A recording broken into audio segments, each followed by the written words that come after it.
बाळा, आज मी तुला जो पहिला संकेत सांगणार आहे तो प्रत्येकाला मिळत नाही. हा संकेत फक्त त्यांनाच मिळतो जे मनापासून प्रार्थना करतात, जे आतून पूर्णपणे तुटलेले असतात, पण तरीही माझ्यावरचा विश्वास कधीच सोडत नाहीत. बाळा, तुझ्या आयुष्यात सध्या खूप काही चालू आहे. लोकांसमोर तू नेहमी शांत राहतोस, नेहमी हसत राहतोस. पण रात्री झोपताना मनात हजार विचार एकत्र येतात. कधी भविष्याची चिंता सतावते, कधी पैशांची खूप मोठी काळजी वाटते, कधी आपल्याच माणसांनी दिलेलं दुःख आठवून मन भरून येतं, आणि कधी कधी स्वतःच्याच नशिबावर खूप राग येतो. मला सगळं दिसत या बाळा, मला सगळं कळतं या. तू जेव्हा एकट्यात बसून रडतोस तेव्हा ते अश्रू थेट माझ्या चरणांपर्यंत पोहोचतात. तू जेव्हा अगदी हताश होऊन शांतपणे माझं नाव घेतोस, ती आर्त हाक माझ्या काळजाला येऊन भिडते. आणि म्हणूनच मी तुला हा पहिला संकेत देत आहे. जर गेल्या काही दिवसांत तुला वारंवार काही गोष्टी स्वतःहून जाणवत असतील, जसं की अचानक अस्वस्थ असलेलं मन एकदम शांत होणं, कुठल्याही कारणाशिवाय माझी तीव्र आज आठवण येणं, माझं नाव किंवा माझी मूर्ती सतत तुझ्या कानावर डोळ्यांसमोर पडणं, किंवा रात्रीच्या वेळी झोपेतून अचानक तुझी जाग येणं, तर समज बाळा, तुझ्या आयुष्यात आता एक मोठा बदल सुरू झाला. कारण जेव्हा चांगला काळ जवळ येतो ना, तेव्हा त्याचे संकेत माणसाला आधीच मिळत असतात.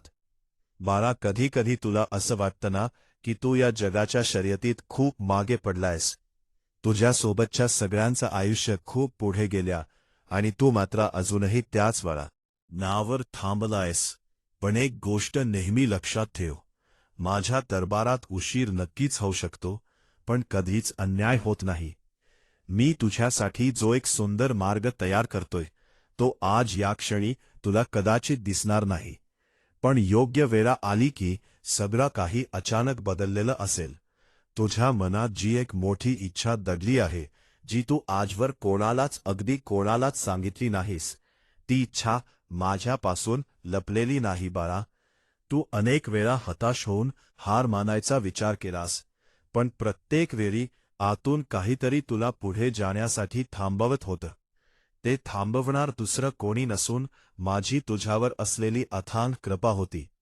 कंकी मी तुला कधीच पडू देणार नाही. आणि बाळा, हा तर फक्त पहिला संकेत आहे. दुसरा संकेत तर याहूनही जास्त खास आहे.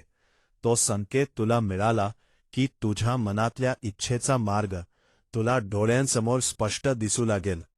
पण तो दुसरा संकेत मी तुला पुढच्या भागात सांगणार आहे. म्हणून माझं हे बोलणं शेवटपर्यंत मनामध्ये साठवून ठेव. आणि पुढचा संकेत ऐकायला नक्की ये बाळा. फक्त अजून थोडा वेळ संयम ठेव. मनात येणाऱ्या वाईट आणि नकारात्मक विचारांपासून दूर राहा आणि स्वतःवरचा आणि माझ्यावरचा विश्वास कधीच कमी होऊ देऊ नकोस. कारण आयुष्यातले मोठे बदल हे नेहमी अगदी शांतपणे सुरू होत असतात. आणि बाळा, तुझ्या आयुष्यातही आता तसाच एक पवित्र बदल सुरू झाला आहे. हा पहिला संकेत याच गोष्टीचा पुरावा आहे की तुझी प्रत्येक प्रार्थना ऐकली गेली आहे. तुझ्या दुःखाचे त्रासाचे दिवस आता हळूहळू संपत आले आहेत आणि तुझ्या अंधाऱ्या आयुष्यात नवीन प्रकाश येण्याची वेळ खूप जवळ आली आहे. फक्त एकच गोष्ट मनात कायमची पक्की करून ठेव. तुझा विश्वास जितका खोल असेल, माझी कृपा तुझ्यावर तितकीच मोठी असेल. आदरणीय, डोळे बंद कर, मनातली सबली काळजी दूर दूर कर आणि अगदी शांत चित्ताने फक्त एकदा म्हण, श्री स्वामी समर्थ, श्री स्वामी समर्थ.